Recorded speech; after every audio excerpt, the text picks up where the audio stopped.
Argentina, Ecuador, Guatemala ও এল সালভাদরের বেশ কিছু পণ্যের ওপর থেকে শুল্ক প্রত্যাহার করেছেন যুক্তরাষ্ট্রের প্রেসিডেন্ট ডোনাল্ড ট্রাম্প। সম্প্রতি এই দেশগুলোর সঙ্গে যুক্তরাষ্ট্রের কৃষি ও খাদ্যপণ্য বাণিজ্য চুক্তির সমঝোতা করেন তিনি। যুক্তরাষ্ট্রের ট্রেজারি মন্ত্রী বলেছেন যে ট্রাম্প প্রশাসন মার্কিনদের জীবনযাত্রার ব্যয় কমাতে প্রতিশ্রুতিবদ্ধ।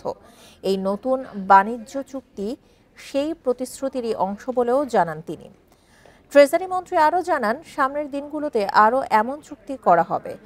মার্কিন কর্মকর্তারা আশা করছেন এই চুক্তির ফলে কফি, কলা ও অন্যান্য খাদ্যপণ্যের দাম কমবে।